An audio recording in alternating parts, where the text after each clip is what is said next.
kuko iyo mugeze mu rugo urugo rutangira guhinduka. Urongora umukobwa ari inkumi ejo akaba yatwite, agahindura isura, agahindura imico, mukabyuka mu gitondo ari deprime, aciragura, avuga nabi, ukibaza ni wa mugore narongoye byagenze bite. Yamara kubyara atansiyo yajyaga guha akaba ugiye kuyisangira n'uruhinja, abagabo bamwe bagatangira kuvuga ngo umugore ntakinyitaho, urabyiganira affection n'uruhinja.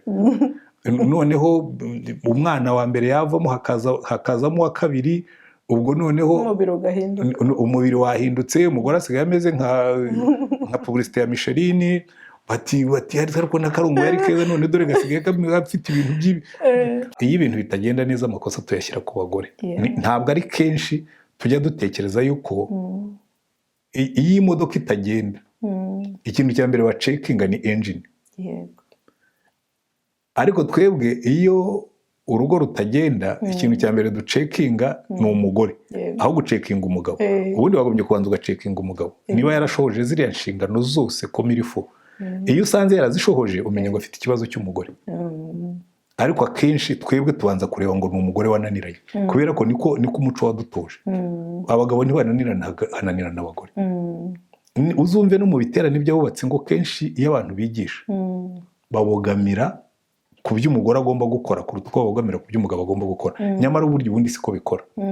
Buriya muri company zikora neza bita ku gushaka umusiyo wagaragaje ubushobozi ndetse akaba afite n'ubuhanga. Ntabwo bita ku bakozi azakoresha, kuko abakozi azakoresha bashobora no kuza akabirukana. Ariko iyo CEO afite umurongo, afite gahunda, ubuzi ngo iyi company izagira gahunda. Hariho niho gira ngo dufite ikibazo gikomeye cyane. Na kera mu ndirimbo baririmbaga baravuga ngo ugiye iw'abandi ngo haravuna ntihunga, ngo ugenda ngo niko zubakwa, ngo abagabo si abantu, ngo nagucira mu maso ujye wihanagura nurangiza umugaburire. Mbese bikwereka ngo barategurira umukobwa kwakira no kwemera bene ubwo buzima. Ibyo agiye gusanga niko abagabo bamera. Icyo rero nibwira yuko ahubwo twese ariko uruhande rw'abagore no ku ruhande rw'abagabo hakenewe kwicara abantu bakabanza bagashepinga isura y'urugo rwiza. By the way, nko mu rusengero aho nayoboraga, nanditse agatabo gafasha abageni kitwa kubaka urugo rwiza. Kubakiye kuri iyo principe yo kuvuga ngo ifo kubanza ukagira isura y'urugo rwiza uko rusa. Urugo rwiza number 1 rurimo Imana. Abantu bakabanza bakiga agaciro ko kugira Imana mu rugo.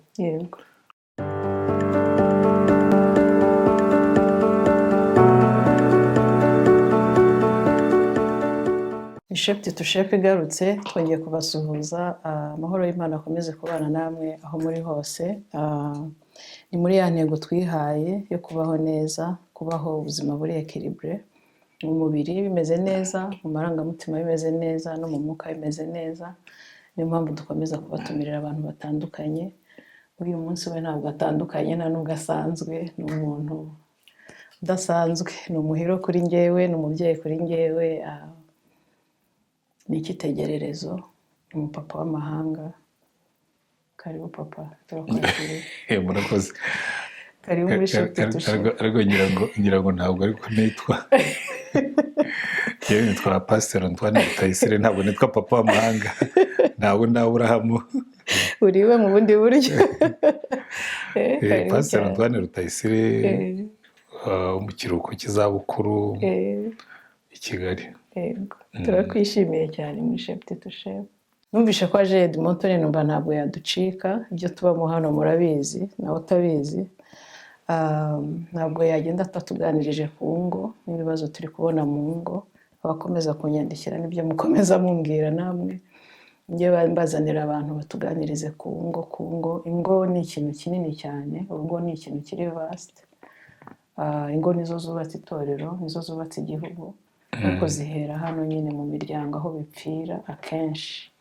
Ibyo tuvanye mu ngo nibaza ko ari byo tujya gutanga muri icyo gihugu no muri urwo rusengero n'ahandi. Rero niyo mpamvu nari nifuje ko tuganira ku rugo uyu munsi. Karibu cyane. murakoze. gusa nta bakunzi bari kugukurikira basuhuza. Karibu papa bisanzwe. Suhuza abadukurikiye. Mbahaye ikaze mwese, abadukurikiye, abari hafi n'abari kure, bazareba ikiganiro vuba cyangwa kera. Umugisha w'Imana uri kuri twese. Amen. Amen. Umugabo ni umutwe w'urugo, nifuje ko ariwo dutindaho uyu munsi. Iyo byapfiriye ku mugabo n'umugore birapfa, n'abana bigapfa.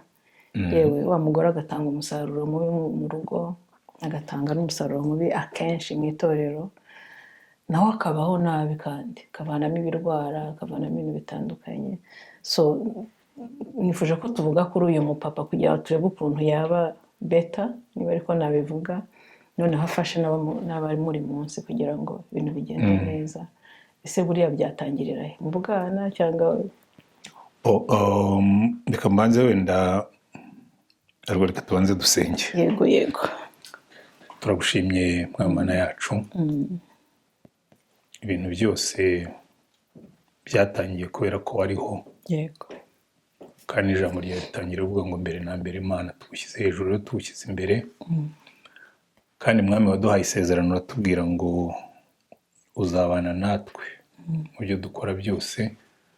Kandi Mwami Yesu wabwiye abigishwa bawe ngo ikizabagirira umumaro nuko ngenda, kuko ningenda nzaboherereza umufasha. Ngo uwo mufasha naza ari we Mwuka Wera, ari we Mwuka w'ukuri, uzabayobora mu kuri kose. Uwo Mwuka naza niwe uzenda ku byanjye akabibasobanurira. Uwo Mwuka naza uzemeza abantu iby'ibyaha n'iby'urubanza n'ibyo gukiranuka. Uwo Mwuka Wera naza niwe uzabayobora muri byose. Umwuka Wera rero tuguhaye rugari, uyobora iki kiganiro, ari ibibazo bibazwa, ari ibisubizo bitangwa. Ikiganiro tugiye kugira kibe ikiganiro kiyobowe nawe, kugira ngo buri jambo, buri nteruro, buri gika, buri kantu kose kaba ko kubaka ubwoko bw'Umwami wacu kandi no kuzamura ubwami bwe mu isi. Izina ryawe ryubaha Mwami Yesu, ubwoko bwawe buhabwa umugisha n'iki kiganiro. Izina ryawe ryera tubisabye. Amen. Reka tugarukire rero kuri icyo ngicyo wari uvuze nkubwira ngo wanabibonye neza, kubera yuko buriya isi gucurama kwayo kwa mbere kwabaye negligence cyangwa kutita ku muntu witwa umugabo. Umugabo niwitegereza muri culture zose cyangwa nyinshi, ni umuntu bafashe nka ready made, mbese wakozwe, warangiye, wuzuye, ntacyo akosorekaho. Mbese umugabo ni umugabo, amafuti y'umugabo nibwo buryo bwe, umugabo mbese ni umugabo. Buriya rero ririya ni ikosa ryabayeho, kuko nureba no mu miryango cyane cyane nko mu matorero, akenshi ubona imiryango myinshi y'abagore kuruta imiryango y'abagabo. No hanze muri kino gihe hari muvoma nyinshi zirengera abagore, zirwana ku burenganzira bw'abagore. Ntibabone ngo murimo muracurika ibintu, murarema muvoma zirengera uburenganzira bw'abagore, mutaremye muvoma zizamura imyumvire y'abagabo ngo zinakosore n'imikorere yabo.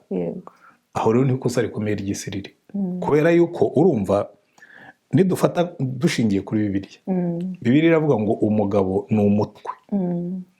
None umutwe urarwaye, kugira ngo ukosore umutwe ukaramforusa imbaraga z'amaguru, ukaramforusa imbaraga z'amaboko, ukaramforusa imbaraga z'umutima, ariko utakosoye umutwe. Urabyumva nyine, nkoresheje icyo kigereranyo tubyumva, turimo turakosora ahatariho. Kuko kugira ngo niba umubiri ugengwa n'umutwe kandi ukabona umubiri ugenda nabi, wagombye kubanza ugacekinga niba umutwe urimo gukora neza. No mu ngo niko bimeze. Buriya nubona ingo nyinshi zisenyuka, niyo mpamvu buriya mu itangiriro urugo rwa Adamu na Eva rutangira gusenyuka. Ntabwo Imana yaje ivugisha Eva, kandi yari ibizi ko ari we wasoromye urubuto. Yahitiye kuri Adamu iramubwira ngo Adamu uri hehe? Ntabwo wariye ku rubuto ndakubujije. Kuki Imana yahereye kuri Adamu? Nuko yari izi ngo ni we nashinze ubuyobozi, ubutware, responsibility ya ruriya rugo. Niba rwasenyutse, ikibazo niwe wagiteje. nta nubwo abantu bavuga ngo urumva ngo Eva niwe wari wasoromye urubuto ariko na Adamu yararuriye. Yego, yaramuzaniye nawe arya. Yaramuzaniye nawe ararurya. So iyo bavuga bati Eva yariye urubuto Adamu ararwanga. Ariko yararusoromye arangije nawe aramuha ararya. Yego. Bivuga ngo bombi barabifatanije.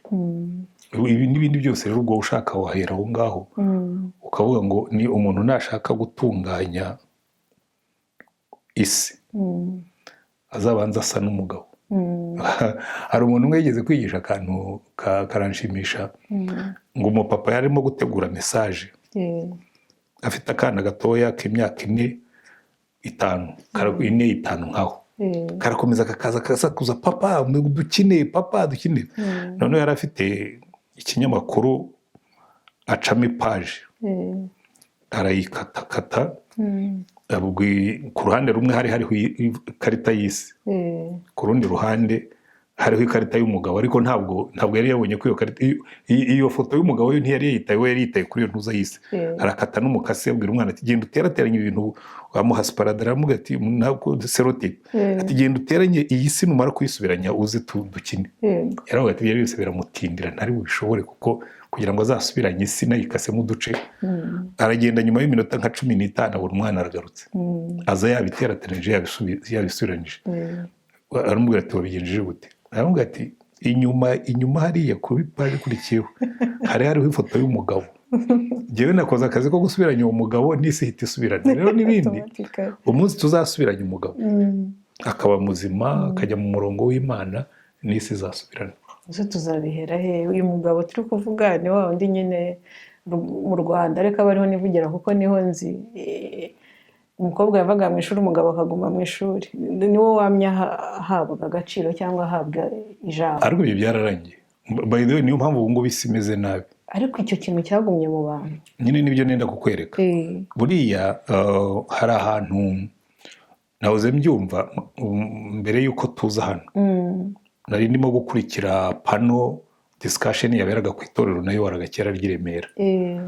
Noneho hari umugore umwe yabajije ikibazo aravuga ngo we n'umugabo bakifite ubuzima buciriritse barumvikanaga. Ni abakozi basanzwe, umwe n'umwarimu undi n'umwarimu.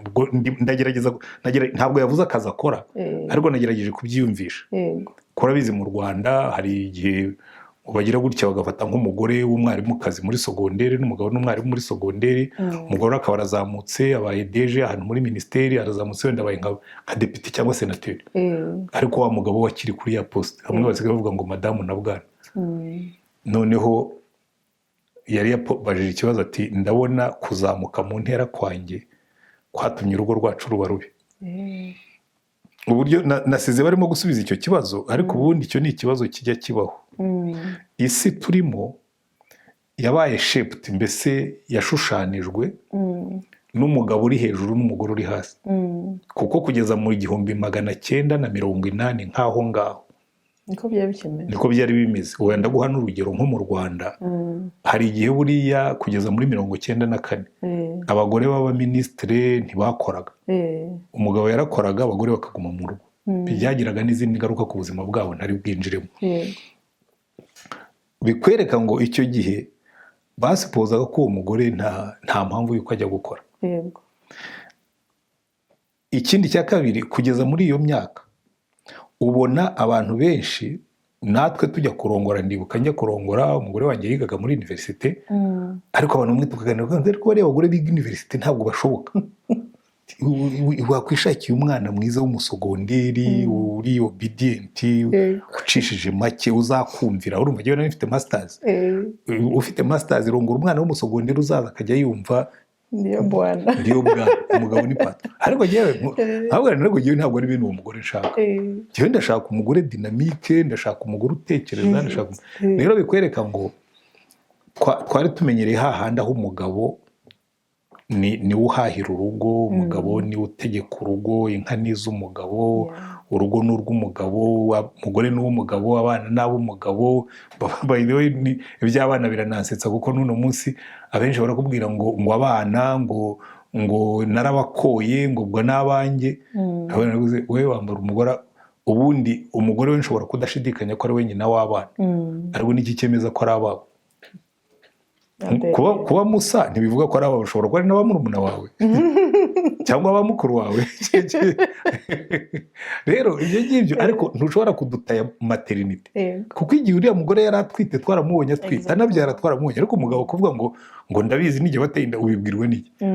Ariko ugasanga abagabo ni muri ya esprit yo kuvuga ngo ni iby'umugabo, umugore ni uw'umugabo, abana ni ab'umugabo, inka ni iz'umugabo, urugo ni urw'umugabo. Noneho bigejeje muri za 80 abagore batangira kwiga, kuko buriya hari ikintu interinete na explosion, icyo bita explosion of knowledge, donc byagize gutya biraturika, ubwenge buba accessible ku bantu bose. Noneho hatangira na za muvoma zisaba ko abakobwa biga ku rwego rumwe n'abahungu. Nk'ubu mu bihugu byinshi urebye, abakobwa n'abahungu muri za niveau primaire secondaire baba bari kuri level imwe, bagatangira kugabanukaho gatoya muri za université, ariko naho ugasanga ntabwo ari cyane. Bikubwira ngo rero muri kino gihe umugabo yarize n'umugore yarize, ariko ntawaduteguriye yuko umugore wize azaza nawe atekereza, azaza nawe avuga, azaza nawe asaba kumvwa, azaza ndetse yinjiza kurusha umugabo. Abagabo tuba scared, tujya mu bwoba, tujya muri timidity, tujya muri insecurity. Umugore yazamuka ukumva arakwinsekirije. Bivuga ngo rero igihe bazamuraga abagore bagombaga no kwimpawaringa imitekerereze y'abagabo, ku buryo umugore ufite imbaraga abana n'umugabo ufite imbaraga. Kuko urumva burya no mu buryo bw'ibyuma, ufashe icyuma cya acier ukagicomeka mu cya aluminium, warangiza ugashyiramo imbaraga zingana, biraturika. Icya aluminium kiraturika. Rero wafashe umugore umwongerera imbaraga, ariko utongereye imbaraga mu mitekerereze y'umugabo, umugabo atangira kumva ari intimidated, atangira kugira ubwoba. Iyo rero umugabo yabaye intimidated, aba aggressive, ateza ibibazo. Niyo mpamvu ubona no muri ibi bihugu byinshi abagore bamaze kuba empowered bahinduka threat ku bagabo. Noneho abagabo nabo bagatangira uzi icyo abagabo batangira gukora, bagatangira gusubira kuri ba bagore bari dependent. Ntabwo uruvuga ngo babafata neza, oya bari dependent, kubera ko umugore w'inshoreke aba ari dependent. Donc ndaza wenda hari nubwo abagabo bibeshya ngo buriya ngo mba mutunze. Nigeze kugenda inyuma y'abakobwa babiri baganiraga ku musaza, iyo mumenye mba naramutelefoni nkamubwira nturapfuye, bagenda bavuga ngo kiriya gisaza rero ngo kibwira ngo buriya kirimo kirandya. Hari expression yaje i Kigali ngo ni ukurya abana, sinzi niyo cannibalisme, kurya nyine, kurya abana ntabwo ubwo ntubyumva. Uzabanza ujye kwidokuma. Oya, ntabwo ari gutwara amafaranga yawe, ibyo uzabanza ujye gushaka terminology basigaye bakoresha muri gihe. Noneho gukira gisaza rero ngo kiribeshya ngo buriya ngo kirimo kirandya, ngo ntikize ngo nzakirya nk'uko igisiga kirya ifi, ngo mushotoraho icyo nshaka, mushotoraho icyo nshaka. None uwo mukobwa bari kumwe aravuga ngo sha nanjye wazandobesheje. Ndavuga nti uyu musaza ko apfuye. None bagiye kujya bamuhererekanya nk'agacuma ko mu cyaro cya kera. Ariko icyo nkubwira, arajya hariya kuko uyu muntu yumva we akimuriho dependent. Ntabwo ameze nk'uyu mugore we ya filima ushaka ko uvuga nawe akavuga, ushaka yuko umubwira uko amafaranga yawe yakoresheje nawe akakubwira, mbese ushaka ko mujya hamwe mukamera nk'ukuboko kw'iburyo n'ukw'ibumoso binganya imbaraga. Akajya kwishakira ahandi aho bakiri dependent, bacishije make, bakoma amashyi, winjira uri patro bavuga yego gusa nta kindi babuza. Icyo rero ni ikibazo gikomeye cyane isi ifite muri kino gihe, kandi ubona kiri ahantu hose, kubera ko biragenda bigatusha noneho kuri principe z'Imana. Kuko uyu mugore wabaye threat, mbese wabaye wajijutse, n'uyu mugabo wumva icyubahiro cye cyagabanutse, bazaba ikibazo. Kuko uyu mugore arashaka care, ashaka gukundwa, n'umugabo yateye ubwoba. Buriya ari ikintu cyagize ubwoba ntigitanga urukundo. Uzarebe ikintu utinya cyose ntabwo ushobora kugikunda. Aho rero niho ikibazo gikomeye kiri. Hari n'akantu narumaritse nyine nahoze mbikubwira, umukobwa agiye gushaka arahanwa pe, arahanwa, umva bakamubwira n'uko azasasa igitanda, bakamubwira uko azubaha umugabo, uko azamuhereza icyo kunywa, uko byose, ariko umugabo akagenda just nk'uza aho agiye. Kandi wenda sometimes nawe ni umuntu, wenda ntiyanarezwe na se, wenda oya, ariko ibyo ngibyo uvuga ntabwo ari sometimes, ni umuntu point. Ntabwo ari sometimes, donc akura ari umuntu, ahubwo ukavuga ngo rimwe na rimwe ataranabihawe. ni culture zingahe, ni ingo zingahe, aho umugabo yicarana n'abahungu be akabaganiriza ku cyitwa kuba umugabo. Ese ubundi uyu mugabo we arajya kuganiriza umuhungu we ku cyitwa kuba umugabo, we hari uwigeze abimuganiriza?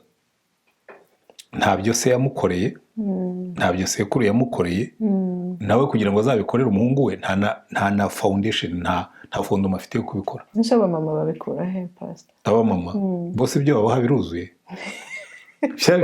Ndabona ugutera bya bindi mugende ngo muri bridal shower umugore umwe akaza ati umugabo nagutuka ujye uceceka, undi ujundika amazi, undi ati ziriya bridal shower nazo zifitemo ubufeke bwinshi.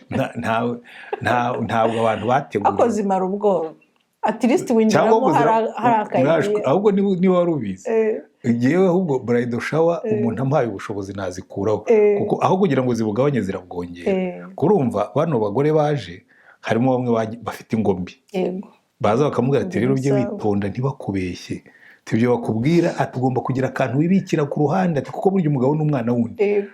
Ibyo rwose nazo bazishukaniramo. Muya so kuzishukaniramo, ahubwo abatanga inama nzima, niba haje abagore 20 wenda hazabonekamo 3 batanga inama nzima, n'abari 17 batanga inama z'ibikomere bakuye mu ngo zabo. Akenshi ni nabyo jewe numva, kamubwira ati genda ujye mu rugo bakumvisha. Na kera mu ndirimbo baririmbaga baravuga ngo ugiye iw'abandi ngo haravuna ntihunga, ngo ugenda ngo niko zubakwa, ngo abagabo si abantu, ngo nagucira mu maso ujye wihanagura nurangiza umugaburire. Mbese bikwereka ngo barategurira umukobwa kwakira no kwemera bene ubwo buzima. Ibyo agiye gusanga niko abagabo bamera. Icyo rero nibwira yuko ahubwo twese ariko uruhande rw'abagore no ku ruhande rw'abagabo hakenewe kwicara abantu bakabanza bagashepinga isura y'urugo rwiza. By the way, nko mu rusengero aho nayoboraga, nanditse agatabo gafasha abageni kitwa kubaka urugo rwiza, kubakiye kuri iyo principe yo kuvuga ngo ifo kubanza ukagira isura y'urugo rwiza uko rusa. Urugo rwiza number 1 rurimo Imana, abantu bakabanza bakiga agaciro ko kugira Imana mu rugo. Oya, chapter ya mbere udaheruka wenda nka summarize burya. Chapter ya mbere yitwa kumenyana. Ko burya abantu benshi baza mu rugo, wenda wahuye n'umugabo wawe arakubona nawe uramubona, hanyuma birikora nyine umurabyo urarabya, kudo foudre, inkuba irakubita mwisanga mukundana muri sudi. Ariko ntibigeze wicara ngo akumenye, amenye uyu muntu avukaye, iwabo bari bameze bate, umuryango wanganaga iki, babanaga bate, ese wari umuryango utanga care cyangwa ntayo bagiraga. Donc uburyo mutangira muziranye, ese uyu muntu tugiye kubana afite ba ex, kuko n'aba ex bajya batezamo ibibazo. Ese umu ex wawe aramuzi, abese urabazi, hari abakiri hafi aho ngaho se bazateza ibibazo mbese ku buryo harimo ibibazo byinshi. Harazamo terapi bakiri muri fiançailles cyangwa bo bayikorere hagati yabo. Muri fiançailles bicare nibura babe bari informed. Nta muntu byinjiye. Iyo ni chapter ya mbere, kuko niba udashobora kwicarana n'umugabo ngo mubwirane ukuri mukiri abafiançailles, hari ukuri muzavumbura mwarageze mu rugo kubasenyera. Ushobora kuguha ingero nyinshi ariko ntabwo ari ngombwa, kuko wenda ariko nkuye nka rumwe rwagiye rugaruka mu bageni nagiye nigisha n'abandi. Ukagira gutya umuhungu yifitiye umukobwa yateye inda, babyarana umwana, ariko amaze kubona uyu mufiance ntiyabimubwira. Ndibuka umukobwa umwe yararambye ati pastor urabona skandale mu rusengero ntoya, ati kuwa gatandatu nzayiguha. Ndamwe ntihazaba iki? Hazashya. Ati kuwa gatandatu ati nzaguha skandale ati bose babireba urabona se wambwiye utagombye kuma skandale kuwa gatandatu ntihabaye iki arambwira ati nta muhungu witwa kanaka muzasezeranya ni cyane arahari ati uriya muhungu twabyaranye umwana yemera ko azajya mpindezo none kuva aho yaboneye fiancé yarayihagaritse rero kuwa gatandatu nzaguha skandale isobanutse hahandi muvuga ngo ninde utambamiye ubukwe ati nzahaguruka mbutambamire abantu bose babyumva musebye isi yose mwote ndabona nise waretse ikibazo tukagikemura utagombeye kumusebya ati nakumvira mfashe telefone mpamagaye umuhungu uzane na fiancé munyitabe ndabona nti umukobwa witwa Nyirakanaka uramuzi mbona umuhungu ahise yijima ahise yirabura ndabona ko utavuga uramuzi umukobwa amwira ko sheri wabwiye pastori umukobwa uramuzi bari kumwe sheri wabwiye pastori ageze aho ngaho ndamuzi nibyo se yuko mwabyaranye umwana mbona umukobwa noneho niwe wijimye meaning ngo ntiyarabizi nabyo yaravuze ntabwo wigeze umubwira ko ufite umwana ngo ariko pastor ngo ninde urimo kunyicira ubukwe ntabwo wese ubizi ibibazo nkubaza ibyo kwicira ubukwe ntibirimo finally kugira ngo mpine inkuru nambwiye nti rero kuba mwari mugiye kubakana utarabwiye umukobwa ko ufite umwana byari kononera urugo bimubwire neza kandi mwembi ndabategetse muzajyane ku murenge usinye reconnaissance de paternité wemera uwo mwana munamugenere we na fiancé wawe mukiri hano mugene uburyo uyu mwana muzamwitaho niba uzamutwara akazi wawe niba uzamurekera nyina ariko ukajya umuha indezo nkuko wari warabyemeye kandi iyi ndezo iri mu bukererwe mbere y'uko usezerana mugende muyateranye mubanze muyimaremo kuko kuwa gatandatu ubundi ubukwe bwawe buzapfa uzaseba rero icyo nshaka kukubwira ni iki iyo pariti kubanza abantu bakicara bakamenyana by'ukuri bakabwirana byose bakamenya aho ukomoka n'aho nkomoka ukamenya mu mateka yanjye uko bishoboka niyo mpamvu twashyizemo ibyo bibazo nibura bishobora gufasha abantu kwitekerezaho no gutekereza kuri mugenzi we ariko birimo n'undi muntu wo gufasha nk'uko wasanzwe ko ashobora kumuhisha n'ubundi n'umuhisha ni wowe wihemukira ubwo urumva rero twatangiye gushyira urutoki ku bibazo bigaragara mu ngo gutangira tutize kubwirana ukuri gutangira tutize kumenyana aho niho byagombye gutangirira abantu basigaye bicara ngo twamenyaniye kuri Instagram kuri Facebook sinceroma umukobwa wikoropya akisiga agiye kujya akisiga igishahuro agiye kujya kuri video call wazamutunguka imbere noneho umureba mbone nk'ubona uti baba we ko ari umukecuru kubera iki yarakubeshye ntabwo mwabwiranye ukuri hari ibintu byinshi deja bipfa mu ikubitiro namba 2 chapter ya 2 ivuga ku mana mu rugo urugo rurimo imana irurinda satani kugira urugo rurimo imana chapter 3 icyaha nk'igisenya urugo kumenya kwirinda ibyaha kuko burya ingo zose zisenywa n'ibyaha ubundi iyo nta byaha bihari ushobora kugira urugo rubayabaye yego rudafite imbaraga kuko ubwo ruba ruri muri neutre ubwo turaza kugeraho noneho kuri positive aho umuntu atangira kubaka ibyo ngibyo iyo ukuyemo ibyaha mu rugo chapter 4 ivuga ku kintu gikomeye cyane abantu badakunze kwitaho mu ngo communication kumenya kwikemurira amakimbirane no kumenya kuganira mu buryo bwubaka chapter 5 ivuga ku kintu ingo zose zivuga zikora ariko abantu batajya baganiraho imibonano mpuzabitsina ntabwo abantu bajya bategura abantu ngo bamenye ngo biriya ni ibintu bifite uko bikorwa bifite uko bigenda bifite uko binezera chapter 6 ivuga ku mutungo w'urugo umuhungu aje wenda afite ibintu cyangwa ntabyo afite umukobwa kumenya kuganira ku mutungo n'uburyo ukoreshwa chapter 7 umuryango mugari niba hari uwo ufite niba hari uwo afite n'uburyo muzawufasha n'uburyo muzawitaho byose chapter 8 ikavuga ku kintu cyitwa gushimangira urukundo nyuma yo gushakana kuko iyo mugeze mu rugo urugo rutangira guhinduka urongora umukobwa ari inkumi ejo akaba yatwite agahindura isura agahindura imico mukabyuka mu gitondo ari deprime aciragura bavuga nabi ukibaza uyu ni wa mugore narongoye byagenze bite yamara kubyara atansiyo yajyaga guha akaba ugiye kuyisangira n'uruhinja, abagabo bamwe bagatangira kuvuga ngo umugore ntakinyitaho, urabyiganira afekisiyo n'uruhinja. Noneho umwana wa mbere yavamo hakazamo uwa kabiri, ubwo noneho umubiri wahindutse, umugore asigaye ameze nka publicité ya Michelin, bati ariko n'akarungu yari keza, none dore gasigaye gafite ibintu byose. Urabona deja nta nari mu rugo rujya ruba stable, kuko ngewe ubu ngubu mfite imyaka 66, maze imyaka 34 mbana n'umugore. Muri iyo myaka yose hahindutse ibintu byinshi. Abana bacu ubu barakuze, bamwe bararongoye, abandi bararongowe, abandi bari mu nzira yabyo, abandi hari umunsi tuzasigara turi babiri. So wa mugore najyaga nsiga mu rugo agasigarana n'abana, agiye gusigara mu rugo ari wenyine. Ubwo biravuga ngo ngomba no gutekereza ko umugore wanjye yasigaye wenyine mu rugo cyangwa umugabo wanjye yasigaye wenyine mu rugo. Urabona urugo ni ikintu kigenda gihinduka. Niyo mpamvu iyo chapter ya 8 yitwa gushimangira urukundo nyuma yo gushakana, kuko urukundo rugomba gukomeza rukuhirwa, rukabagarirwa, rugafumbirwa, kandi rukagenda rwimuka muri izo ntera uko rugenda rukura. Hanyuma chapter ya 9 bagakora noneho vision y'uburyo ibyo bintu bazabishyira mu bikorwa. Rero icyo nshaka kuvuga hano ni iki, ubundi ni gutyo twagombye kwigisha urubyiruko, tukabategura bakamenya igitunganya urugo, icyica urugo, ku rugo rwubakwa n'uruhare rw'umuntu. Kuko urumva twebwe twari dufite na porogaramu y'abagabo,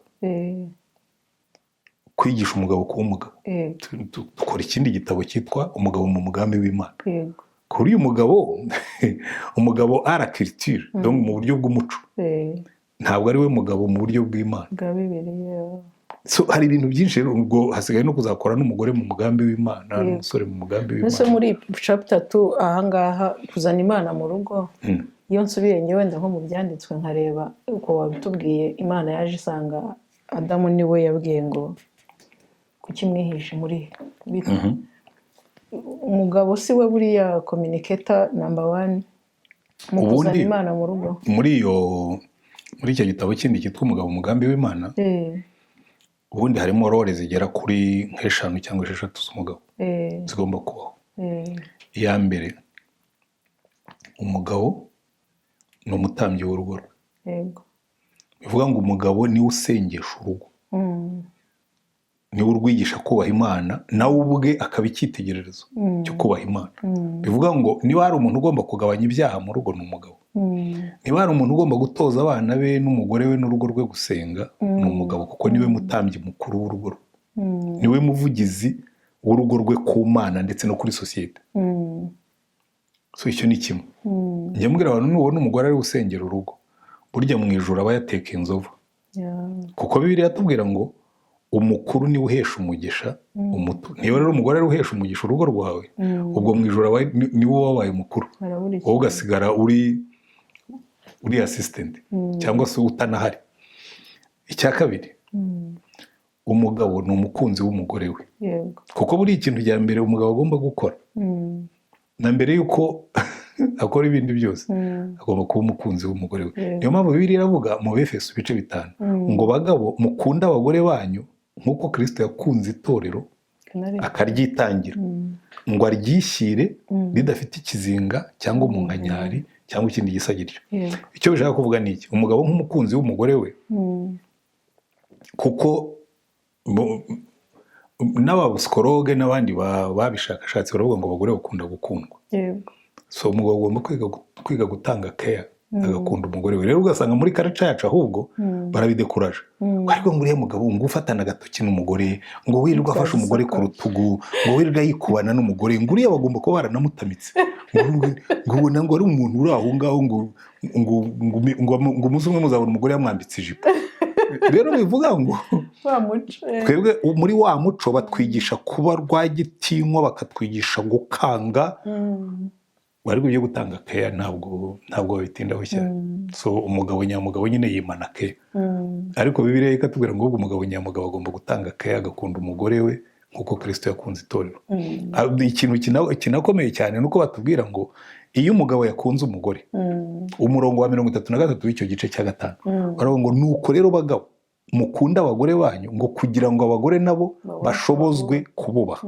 bivuga ngo kubaha k'umugore bitemba bituruka mu rukundo rwinshi umugabo yahaye umugore.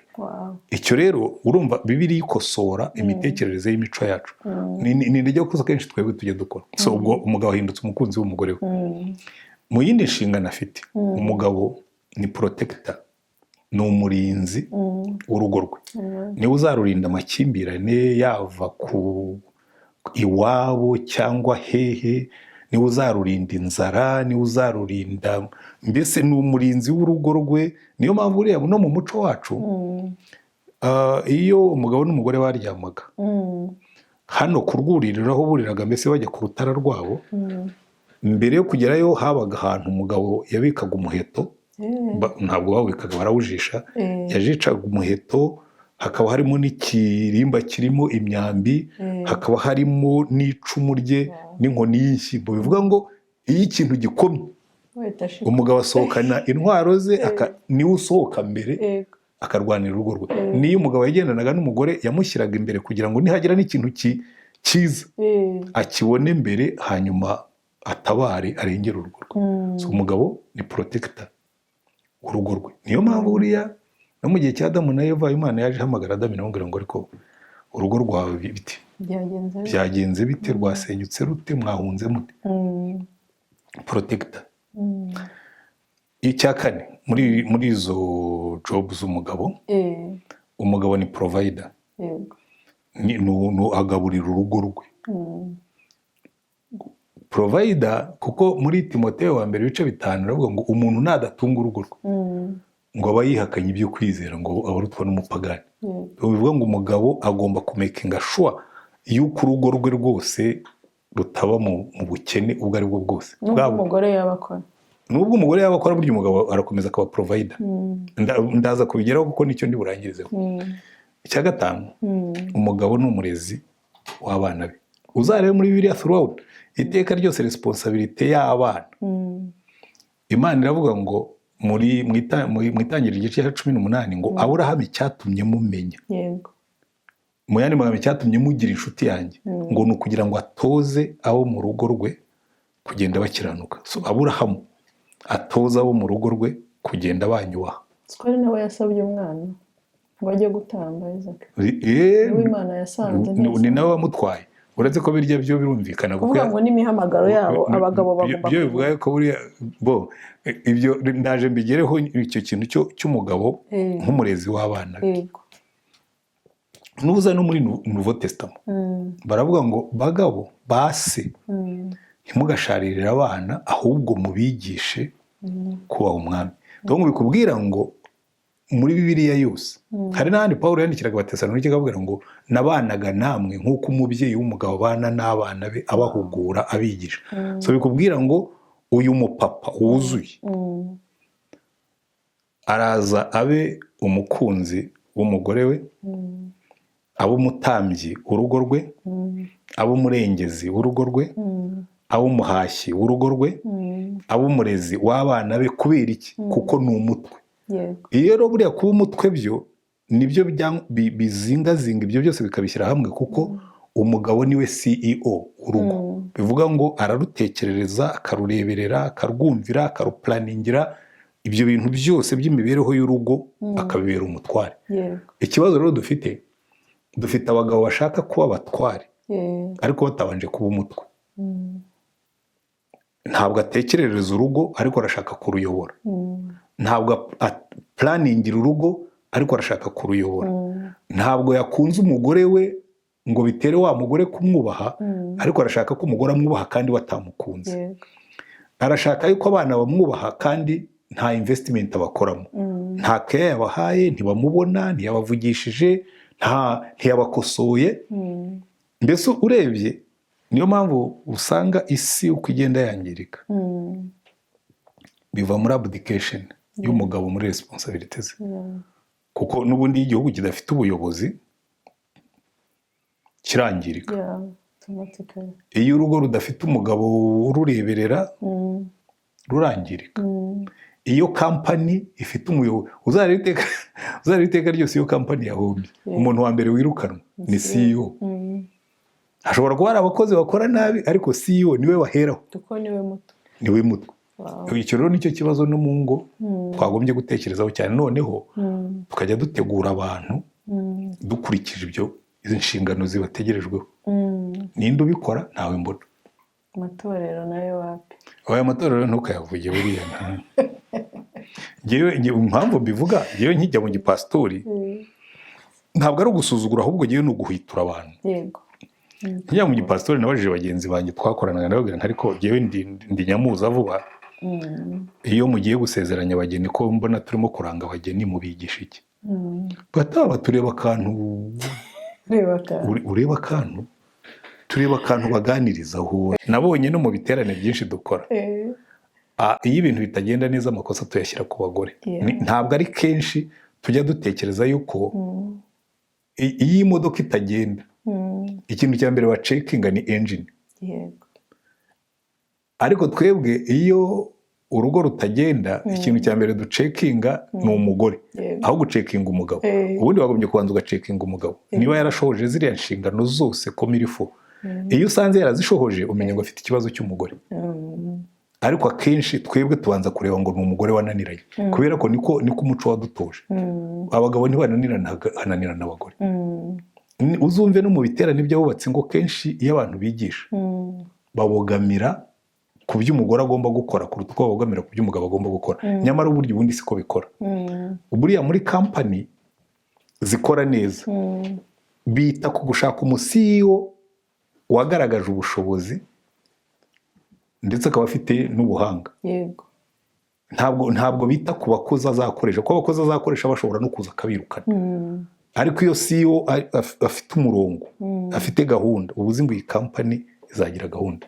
Aha rero niho ngira ngo dufite ikibazo gikomeye cyane. Nsaba abana bari kudukomokaho biragenda gute papa? Sinzira sinayibahaye se. Reka kubera ko wenda mu matorero bidahari dukangura abantu gukominika. Kapozi ziri kubigerageza basi zicarane. Ndavuga no muri iyi migi baba bavuga ngo barahuze cyane. Oya, ariko iyo rero muransetse muvuga ngo murahuze. Kandi ibintu byadupfanye. Reka nkwereke ukuntu njya ntangara cyane. Mpunze no kubibaza abantu muba muri iyi migi nyine nk'uko muvuga, kuko sina hano honyine n'iwacu byaraje.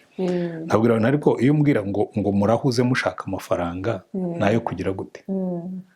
Amafaranga ntabwo ari intego y'ubuzima. Amafaranga it's a means to an end. Ni igikoresho kidufasha kugera ku mibereho myiza. So niba wabuze imibereho myiza ariko ugakomeza kwiruka inyuma y'amafaranga, wacuritse ibintu. Ni mu Cyongereza baravuga ngo it's the tail waving the dog. Ngo umurizo niwe usigaye uzunguza imbwa, aho kugira ngo ibe ari imbwa izunguza umurizo, umurizo niwe wajunguje imbwa. Donc urimo urakoreshwa no kugira amafaranga menshi. Ariko ubundi amafaranga menshi nayo kugira ngo mubeho neza. So wishe kubaho neza ubisimbuza gushaka amafaranga. Barangiza ngo ingo zananiranye. Ntabwo zananiranye ahubwo twacuritse ibintu. Umurizo urimo urazunguza imbwa. Aho niho ikibazo kiri. Ziri gusenyuka abana Jewe murambaza abantu nkabwira ariko reka dufate umugabo n'umugore n'abana. Urimo uragoka, urakora imirimo 3. Yego. Ukaburira umugore wawe umwanya, ukaburira abana bawe umwanya. Igihe uzajya kubona ayo mafaranga abana bawe bazaba baragiye. Baravuye mu rugo kandi ntacyo wabashyizemo. Niyo waba warinvestishije for them, ariko ntacyo wabinvestishijemo. Warabakoreye ariko ntacyo wabakozemo. Ntabwo bazagaragara ari abana w'impactinze ngo bajye bavuga ngo papa yaratwimpactinze, papa ngo ujye wumva umwana avuga ngo papa yambwiye ko. Papa yagiraga atya, papa. Iryo jambo ntiririmo kugaragara muri vocabulary ya younger generation. Noneho barangiza bakavuga ngo abana barihebye, ngo umuntu wese udafite icyerekezo ariheba. Bari kwiyahura rwose cyane muri nta kuntu atakwiyeba, kuko aricara icyambere akabona se na nyina nta kigenda. Yatekereza ko nawe aho arimo kujya imbere agiye kuzabana n'umugore, agasanga akabatse none nazabana n'umugore umeze kuko papa abana na mama. Yeah. Ibyo ubwabyo bikaba trauma, Depression depresiyo ikaza, akabona nta cyerekezo afite kuko naho atuye naho aba nta cyerekezo barimo kumuha kuko nabo ntacyo bafite. yanaganiriza mugenzi we nawe agasanga niko we yanaganiriza mugenzi we agasanga nawe niko ameze, akavuga ati rigati biriya bintu by'abantu bakuru nta kigenda. Iki rero ni ikibazo gikomeye. None se ubu utu dufaranga barimo birukanka inyuma habayemo guhuza, kuko hano twembi dusanga benshi tuba dukora umugabo n'umugore, habayeho communication muri ariya mafaranga nta kintu byakemura. Ariko se ubundi twareka kuyashaka cyane, werega nkubwira ntabwo kuyashaka aricyo gituma ingo ziba mbi. No, dushobora guhaguruka tukajya kuyashaka. Ese ubundi ko numva ngo mwahagurutse mukajya kuyashaka, ubundi ubwo hari urugo mufite? Usanga uyu mugabo azaganira n'umugore we ryari? Ese muzaryamana ryari? Yego. Ese muzahana affection ryari? Yego. None ubwo urugo mufite urwiki rwo kubyara abana mutazarera nk'inzoka? Iyi gestion yakorwa gute papa? Iyo gestion ariko iroroshye. Reka nkubaze ikibazo. Ubu ntabwo mujya mufata konje? Yego. Turazifata. None se reka dusipoze yuko hari naho nabonye bakeya bazifata ntabwo ari wowe yahangana nibyo nenda kukubwira. Hariho naho nabonye muri Europe, buriya Europe yo ugiye nko mu Bubiligi bankuraje gukora akazi kamwe. Yego. Iyo wihaye gukora ka kabiri taxe baguca kuri ako kazi ka kabiri biguca intege yo kwirirwa unagafata. No. Ariko baremera bakabyiha. Ariko rero nkwereke njyewe sinanze ko n'abantu babikora. Nanjye nsa naho bikora njyewe uretse ko nta n'amafaranga mba nkurikiyemo. None se ubu ngubu mba nagiye kubwiriza hariya, ejo nagiye kubwiriza hariya, ubu ndi hano, mvuye mu Bubiligi ejo bundi, mvuye hehe, nanjye ndagenda. Yego. Ntabwo bibujije yuko ushobora kugenda ariko still ukagiramo imyanya yo kubana n'abawe. Ikibazo kibamo rero ni ikihe? Nicyo mu Cyongereza bita intentionality, gukora ibintu bigambiriwe. Yego. Gukora ibintu bigambiriwe ni ukuvuga ngo umuntu ari hano aragenda gusa nk'igiti banaze mu mazi mu mugezi wo gushaka amafaranga. Yego. Ariko uramutse ubitekerejeho wavuga ngo ngiye kugena iminsi yo kujya gushaka amafaranga. Nzajya nkora akazi kanjye gasanzwe kuko n'ahandi hose tujya ku kazi. Igihe wagiye ku kazi n'abana baba bagiye ku ishuri. Ariko tukajya ibihe tukavuga ngo wowe madamu kuwa mbere ntuzafate shift yireke, wowe ukora akazi kamwe ujye utahira rimwe n'abana. Nanjye izi shift nkora hari iminsi imwe nzareka ibi yo kuba mu rugo. Wenda mfate kabiri mu cyumweru, mvuge ngo mu cyumweru hagati kuwa gatatu nimugoroba nzicarana n'abana banjye, kuwa mbere no kuwa kabiri mama wabo bajya bafasha muri za devoir, kuwa gatatu nanjye nze nteremo, muri weekend kuwa gatandatu no ku cyumweru nzaba mu rugo n'umuryango wanjye, nkorera ayo ngayo n'ijya ayo ngayo kandi bizakunda. Ariko rero abantu babwira ngo ngo ugomba kumaximiza. Uramaximiza isi irakwakiserera ikagushyiriramo speed, ikakongereramo imiyaga, ibideni bikaba ibideni. Hanyuma ariko amadeni nimwe muyafata. Jewe hari ibintu muba muvuga nk'abana kubaho ubuzima wowe reka nkubwire. Jewe mbona mvuge ko mfite mortgage y'inzu. Ntabwo nafata ideni ryo kugura imodoka nshya. Nafata imodoka ya make. Ikazasaza nkayijugunya, nkongera nkagura iya make, igasaza nkayijugunya ku buryo ntajya mu myenda iri deep. Ariko kubera ko mushaka kwirarira, mugashaka kugaragara, jewe ibyo ndabivuga kubera ko mu buzima bwanjye nagiye mbona hari ibintu byinshi jye na madamu twagiye tugeraho kandi tudahembwa imishahara ikakaye, nta ruswa njya ntaki, kandi ibyo twagambiriye tukabigeraho. Kubera iki? Kubera ko iyo wize gutekereza ugafatanya n'uwo mubana gutekereza, mugashyira hamwe amafaranga yanyu, mugashyira hamwe ibitekerezo, mugakundana, ibyo mushaka kugeraho byose mubigeraho. Ibyo biri muri ya chapitre ya 8 batubwiraga ibintu bijyanye n'umutungo. Uwo mutungo uri muri chapter 6. Oya byose birimo.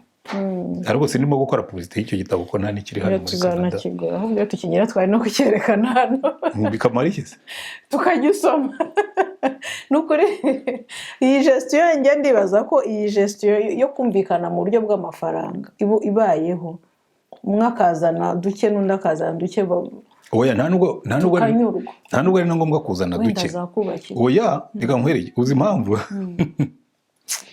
uri ikibazo cy'abantu. Reka mvuge kuri ibyo by'amafaranga. Kera narangije universite muri 1982. mpita mba umwarimu muri universite. Amafaranga nahembwa umwaka wa mbere yapfuye gusa kuko ngo yari umusogongero w'ubuzima bwiza, nari ntarakizwa. Twarayabyiniye turayanywera n'abandi bajende, kuko numva twari twarasezeranye ko nta mafaranga tugomba kubika. Wari umuganura w'ubuzima kuko twari twarawise, twagombaga kuyanywera agashira. Twari dufitemo ubugoryi bwinshi bw'abanyabyaha nyine. Noneho umwaka wa kabiri barandinganiza, ni politike twari dufite hari iwacu, banyureza kwigisha muri Trompome. Buriya hariho ibyago bikubera umugisha. Ndagenda ngezeyo, umushahara nahembwaga uragabanuka, avantage nari ifite z'inzu n'ibindi byose baduhaga biba bivuyeho. Noneho ngiye guhembwa umushahara w'intica ntikize, kandi ngomba kwikodeshereza n'inzu n'ibindi byose. Ariko mba ntangiye no gutekereza ko ngomba kuzashaka. Ngira Imana nkagira landlord nyiri inzu uri tafu. Sinzi niba ari no kuba tafu, yari umuntu gusa ufite ukuntu yimereye. Oya itariki gusa, yazaga ku itariki ya 25 akajya ku idirishya agakomanga poko poko poko, Antoine Karame, nje kukwibutsa ko ejo bundi ukwezi kuzaba kwapfuye nzasanga amafaranga yanjye ahari. Nkanya mugana wese bagenzi banjye, uyu mugabo ko tutaramwambura kuki iteka nyibutsa yuko rwose. Ariko umugisha wavuyemo nawe numva rero sinzarongora mfite umuntu nkomangira ku idirishya. Kandi urumva ngo ndi umwarimu muri sogonderi, umushahara ni mutoya rwose, ariko ni target. Ndavuga ngo nzarongora mfite inzu. Ndabanza nshaka type y'inzu ushaka n'amafaranga igura.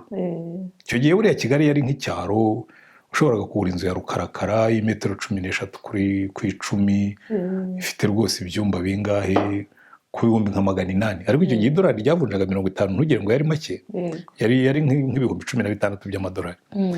Noneho ndabara mu mutwe nawe, ariko ibihumbi 800 nabibika mu myaka ingahe ngo mbe mfite inzu yanjye. Urumva iyo mba ndi ahantu batanga mortgage, nashoboraga no gufata mortgage nkagura inzu uwo mwaka, nkavuga ngo mu myaka 10 iyi nzu nzaba narangije kuyishyura. Nta nubwo byari kugeza ku myaka 10 kuko mu myaka 5 inzu nari nyifite, nanarongoye kandi inzu nyifite. Rero buriya n'ingo zizashaka kubaho neza, you start with the end in mind. Urabanza ukavuga icyo mushaka kugeraho. Ngiye ibyo nkubwira ni ibintu twagiye dukora jye na madamu, tugapanga tukavuga ngo turashaka kubaka inzu. Tukayubaka. N'ubu ngubu rwose ndi muri retirement, umbwiye uti nkuhaye target mu myaka 5 uzaba ufite inzu, naba nyifite.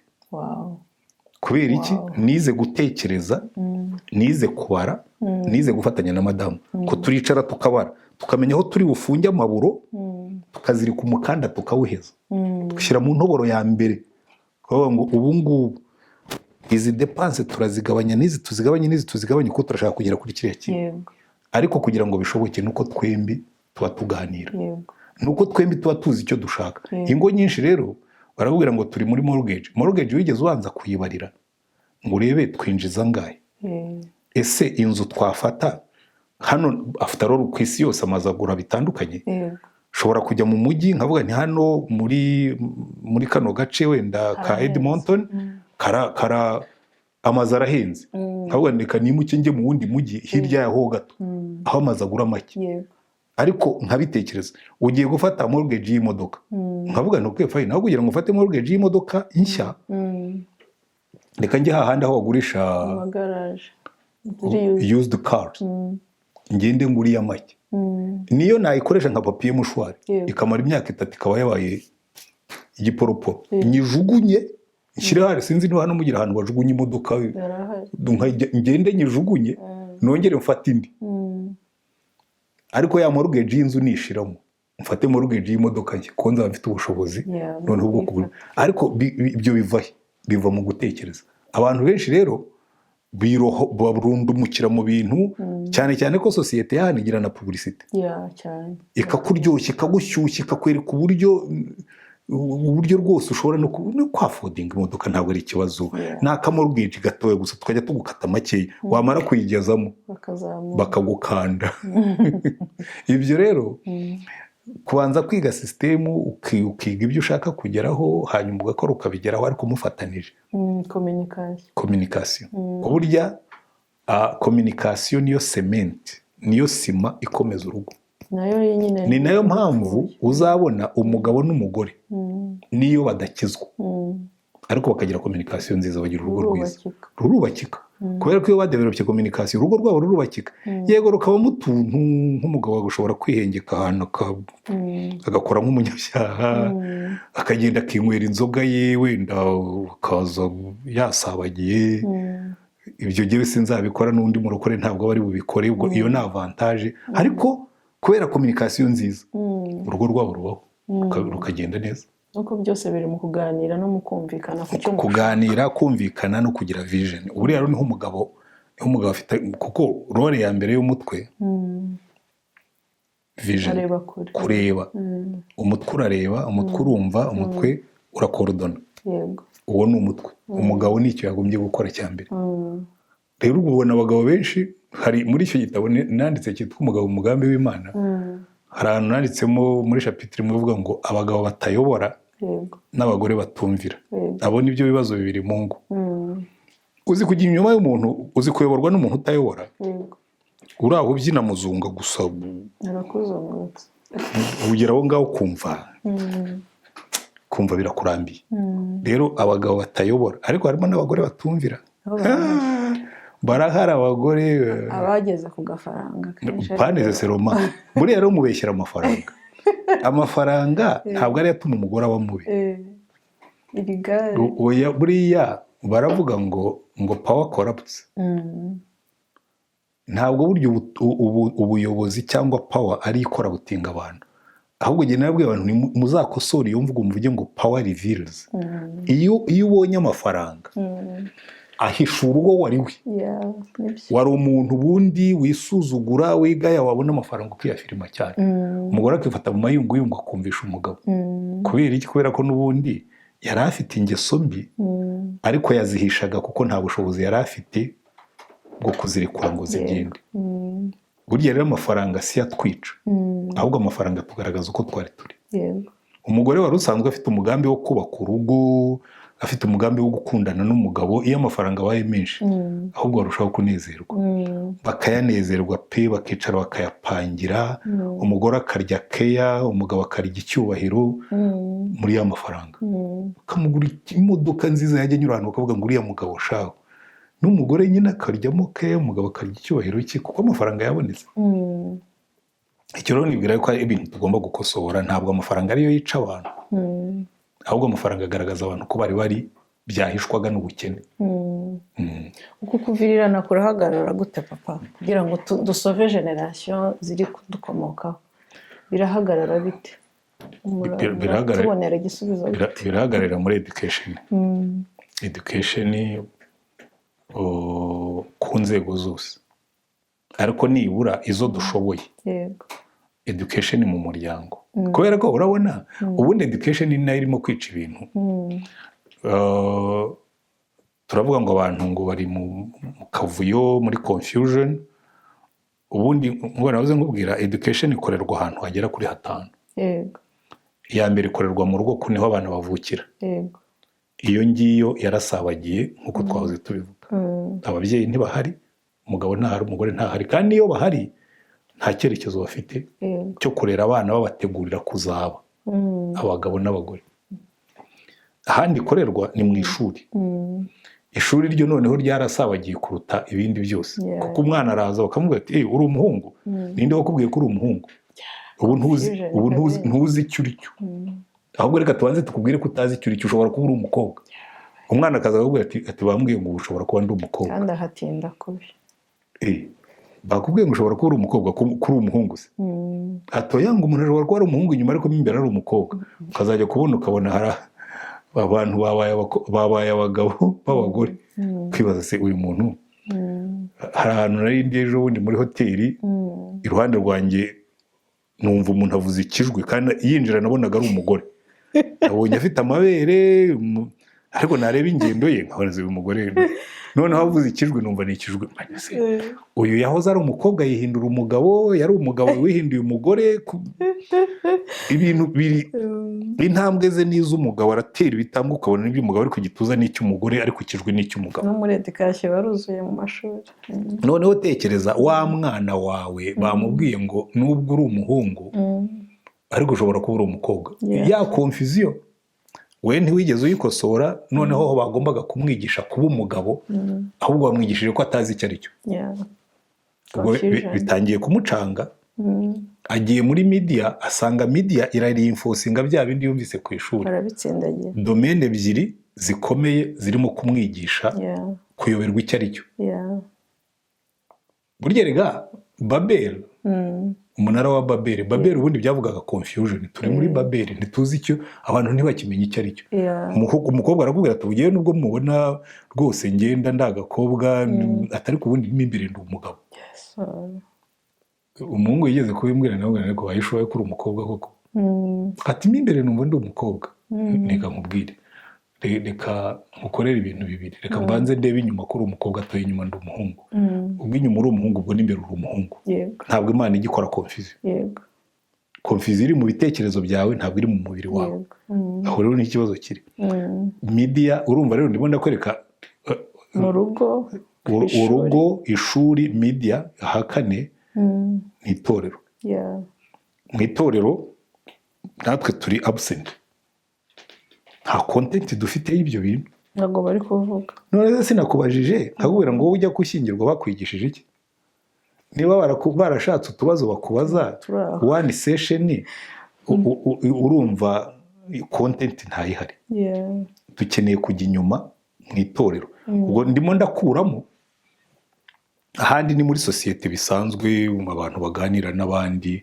iyo nayo biri confused urahura n'umugabo ukagura ati byaducanze wahura n'umugore ati byaducanze ubu rero ahasigaye ni hehe rero dushobora nibura kurwariza tugahengekera ni mu itorero no mu rugo aho dufite iyo power nibura aho ngaho turacyahafite power turacyahafite uruhengekero itorero niritegure content bigisha ababyeyi d'abord babigishe parenting nzima ku buryo njya ntekereza kwandika ibitabo byinshi wenda hari icyo byamara natekereza nk'abantu ni gute twavuga ngo parenting great parents guparentinga abana ngo bazavemo ababyeyi beza donc ugatangira gutegura umuhungu kuva ari umwana ukamubwira ngo ubwo wavutse uri agahungu kuko uri agahungu ubwo uzaba umugabo ntabwo uzaba umugore already kubimuteramo akiri akana najya no ku ishuri bakamubwira ati buriya ntabwo uzi icyo uri cyo azabwira atoya ngewe icyo ndi cyo ndakizi Imana indema yandemye ndi umuhungu si ndi umukobwa aka gakobwa gatoya ugatangira ukakabwira ngo rero uri agakwini uri umukobwa uzavamo umumama uzavamo umugore abazi icyo ari cyo donc iyo ni definition of identity niyigira imbere utangire kumusobanurira umugabo nyamugabo niyo yaba ari agahungu k'imyaka 7-8 atangira kubifata akavuga ngo umugabo nyamugabo amera gutya nagera mu teenagers umugore rero uritegura kuba wa wundi naba umusore noneho umuhe full package ajye mu rugo azi icyo agiye kuba cyo ariko waramuzamukanye nawe ugenda umwigisha rero icyo ndimo kukubwira ubu urufunguzo rw'isi rufitwe n'itorero ariko iri torero naryo ntabwo riri equipped ntabwo ryiteguye icyo tugomba gukora rero ni iki gutegura itorero kugira ngo rishobore gutegura umugeni wa Kristo bihereye mu rugo duhere muri famiye abana bacu bigishwe na famiye bigishwe n'itorero bashobore guhangana na ya sosiyete irimo confusion hanyuma bashobore no kuzavamo. Ni ukuvuga ngo iyo yagiye ku ishuri bakamuteramo ibyo bintu byose ibyo yiriwe areba muri social media abatineja biki yataha akaba azi ko atashye muri sefu. Oya, ahubwo igihe bazajya gutangira kubimuteramo twe tuzaba twaramuteyemo ibindi. Yego. Donc ujya ubona ukuntu bavaccine abantu kugira ngo batarwara. Nituba twarabavaccine bazajya bazana ubwo burozi kubera ko twamuvaccine. Asanga hari ibindi twamushyizemo byabaye reinforced ku itorero barabimwigishije no mu rugo aje turabirinfosinga hanyuma bamubwira ati ariko ntabwo uzi icyo babwira ati oya jewe I know who I am. Ndi umuhungu. Iyo ndebye hagati y'amaguru yanjye hambwira ko ndi umuhungu. Iyo ndebye structure y'umubiri wanjye mbwira ko ndi umuhungu. I'm a boy to become a man. Naho iyo confusion twebwe rero barayibiba natwe tukayakira tukabyemera, ariko Imana yo iturema baratubwira ngo umugabo n'umugore niko yabaremye. Yakuremye uri umugore indema ndi umugabo, ntabwo uri umugabo sindi umugore. Ibyo niko Imana yo niko ivuga. Iriya confusion rero ikizayikosora n'ikintu ko tuzarera abana baza abo bari bo. N'amatorero akabiri. Ni itorero rikabirinfosinga nanjye nkabirinfosinga byanadushobokera kuko ngira ngo mu bihugu bimwe sinzi niba bikemewe tugakora even Christian schools. Na hano zijya ziba. Aho abana bajya kwiga ukabuzi ngo twebwe turi church twatangiye school ariko school yacu igendera kuri program ya church. Yego. Hari ubwo bazakubwira ngo ariko ugomba kwintegramo ngo ya sorry. Twebwe turi church turimenya. Ibyo byarinda cyane twaba tugize Imana ahubwo aho hantu muhashyira imbaraga. Boya mubure kwashyira imbaraga ari mwebwe giye ndi muri retirement. Urumva abantu erega buriya yatuhashyira imbaraga abakristo giye nibwira ko ikibazo dufite. Twakoze icyo bita abdication of reason. Ibitekerezo byacu twabishyize hasi. Isira twagresa yadusunika tukagenda. Ikongera igasunika imipaka tukigira inyuma. Yasunika imipaka tukigira inyuma ntabwo tujya tubouncing back. Ariko twebwe iyo tuyisunitse irabouncing. Uzifate uvuge nabi biriya bintu twavugaga byagiye mu guhindura ibitsina iza bouncing. Iyo twebwe iyo tuyisunitse irabouncing ariko twebwe iyo dusunitse twigira inyuma. Ubwo teritwari twari turiho ikabira yifashe. Ikongera yadusunika tukigira inyuma. Ntabwo tujya tubouncing back ngo tuvuge ngo ariko twebwe imyemerere yacu. Kandi nitwe benshi. Ariko bimbura mu mara. Ariko wenda kuri icyo kijyanye n'ikingo ngira ngo twabitekereza tukareba uburyo tudevelopinga abantu tukabigisha amasomo ya parenting. Kandi uwitwa umukristo akemera kugira ibyo areka kubw'Imana n'urugo rwe. Hanyuma hasigaye tukabanya shift. Ntabwo ari na ngombwa kuzigabanya, mushobora kuziplaninga mu buryo buri different.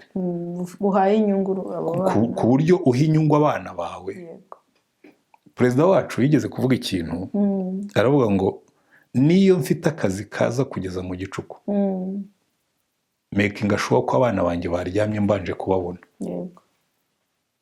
And probably he parented great kids. Abana be bose baba mu Rwanda kandi ubona ari abana bafite bari ku murongo. Parenting great kids. Kwicara abana bakabinvestingamo niba ufite n'akazi kenshi. Ukibuka ko nta wundi ukorera uretse bari abana. Ushobora kubona amafaranga abana bawe babi bigorye.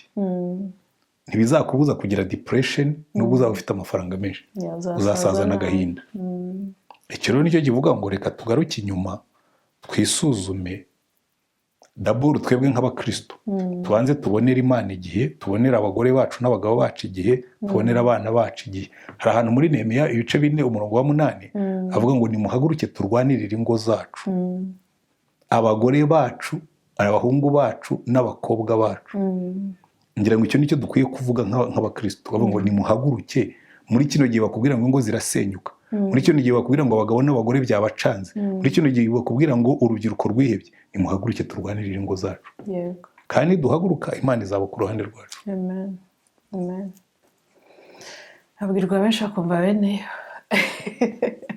uwumva yumvise ni byinshi ariko nukuri tubwiye iby'ingenzi, tubwiye ibiri ngombwa. I hope ko uwumva yumva ibye ukuramo akuramo ibye turagushimiye papa welcome